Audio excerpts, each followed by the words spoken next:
You know, I never thought I'd be the guy sharing a story like this, but here we are. My name's Jake, and for the longest time, I thought my marriage to Emily was solid.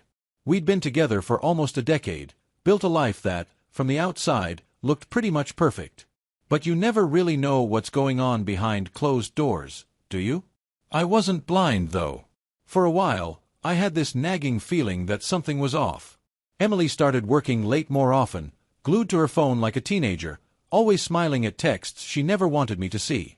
It's that gut feeling you try to ignore because the alternative is too painful to even consider. But I knew. Deep down, I knew. One night, while she was in the shower, I did what I swore I'd never do. I checked her phone. And there it was. Messages from some guy named Chris. My heart sank. The texts weren't just friendly. They were flirty, intimate. The kind of messages you don't send to someone you're just friends with. My hands shook as I scrolled through their conversations, each word hitting me like a punch to the gut. But here's the thing, I didn't confront her right away. I wanted to, believe me, but something in me snapped. I wanted more than just a fight. I wanted revenge.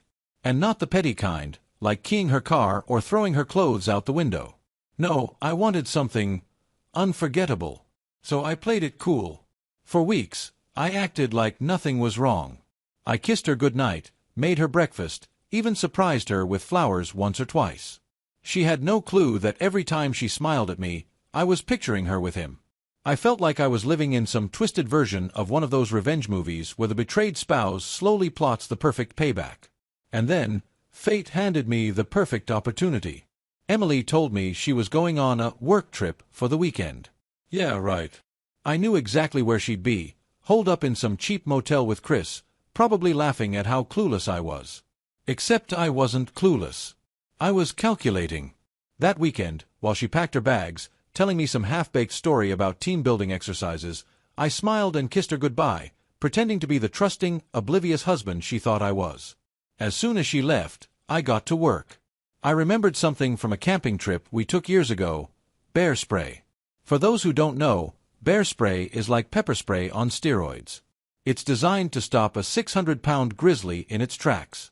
Imagine what it could do to a person in more delicate circumstances. I dug through our storage closet until I found it, still half full from that trip. My heart pounded in my chest, a mix of adrenaline, rage, and, oddly enough, excitement. This was it. My moment. Now, I know what you're thinking. How was I going to pull this off without getting caught? Well, let's just say I had a little help from Emily's not-so-careful habits. She wasn't exactly subtle with her affair. I knew where she kept a stash of condoms hidden away, probably thinking I'd never find them. I did. Carefully, and I mean carefully, I took one out and, using gloves, because I'm not an idiot, I sprayed just a tiny amount of bear spray inside.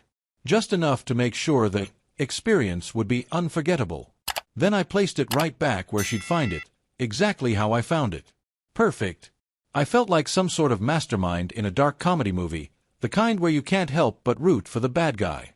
Except, in my mind, I wasn't the bad guy. I was the guy who'd been pushed too far. The hardest part was waiting. The whole weekend, I kept checking my phone, half expecting Emily to call, screaming at me, or for Chris to send some threatening text. But nothing.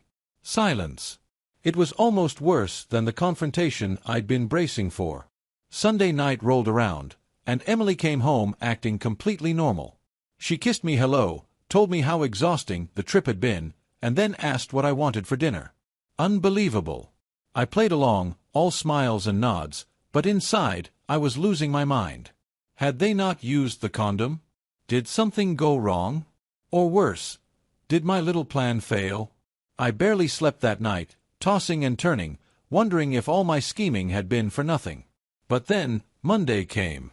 Emily's phone buzzed during breakfast. She glanced at it and immediately turned pale.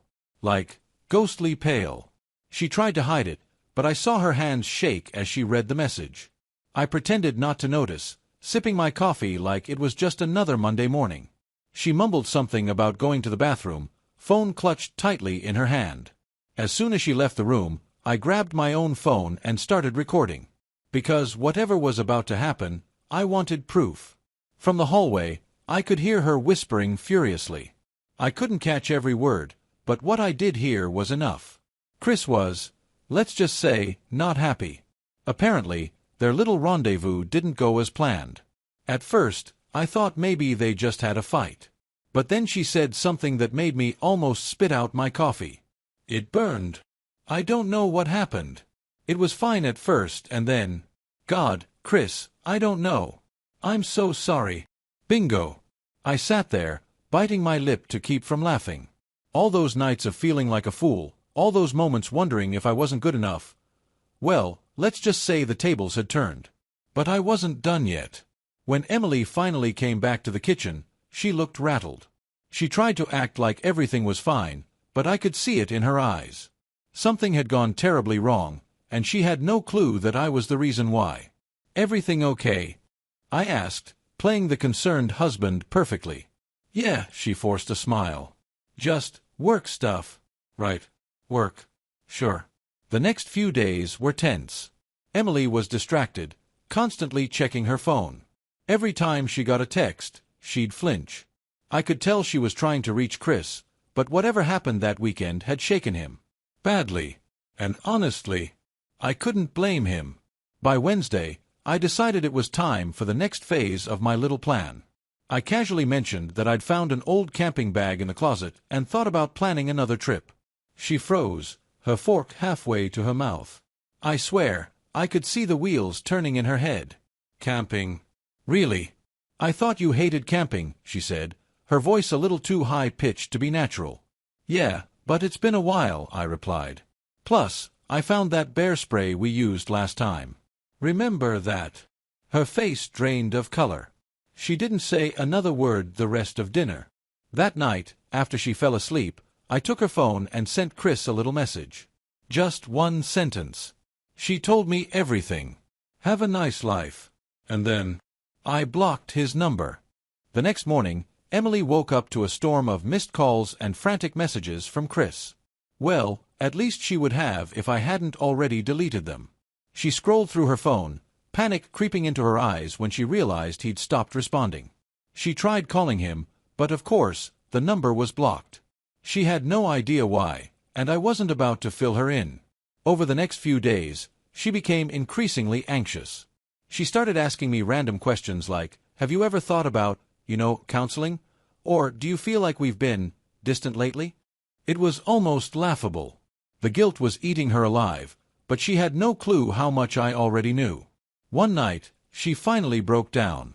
She sat me down on the couch, tears in her eyes, and confessed that she'd been emotionally confused and that there was someone else, but it was nothing serious and she wanted to make things right. She begged for forgiveness, saying she wanted to work on our marriage. I just stared at her. No anger, no shouting, no dramatic confrontation. Just a quiet, calm stare that probably unsettled her more than any fight would have. And then I said, I know. Her face twisted in confusion. You know. I nodded, my voice steady. I've known for a while, Emily. She started to say something, but I cut her off. It's funny though. I wonder if Chris is feeling okay these days. I mean, that weekend trip. Something tells me it didn't go quite as planned. Her eyes widened. She knew. In that moment, she knew exactly what I meant. She opened her mouth to speak, but no words came out. I leaned back, arms crossed, and just watched the realization wash over her. The silence between us stretched on for what felt like an eternity. Emily's face shifted from shock to panic, and finally, to guilt. She tried to explain, stammering through excuses and apologies, but I wasn't interested. Jake. I never meant to hurt you, she whispered, tears streaming down her face. I chuckled softly, shaking my head. Funny. I never meant to hurt Chris, either. But accidents happen. Her breath caught in her throat. You did something, didn't you? I didn't answer directly. I didn't have to. I just gave her a look that said everything. The next few days were a blur. Emily barely spoke, too scared or ashamed to ask more questions. And me? I packed my bags. There was nothing left to save, and honestly, I didn't want to. Before I left, I made sure to leave a note on the kitchen counter. Hope the memories were worth it. Jake. I never looked back. Last I heard, Emily tried reaching out to Chris, but he wanted nothing to do with her. Can't say I blame him. And me? I'm doing just fine. They say revenge doesn't solve anything, but trust me, sometimes it's exactly what you need to move on. So, to anyone out there who's been betrayed, let me just say this: karma's a funny thing. And sometimes, it just needs a little push. Thank you for visited my YouTube channel. Your support, likes, and comments truly inspire me to create even more engaging content. If you enjoyed this video, don't forget to subscribe and hit the notification bell so you never miss an update. You're a part of this amazing community, and I'm thrilled to share my stories with you. See you in the next video on YouTube.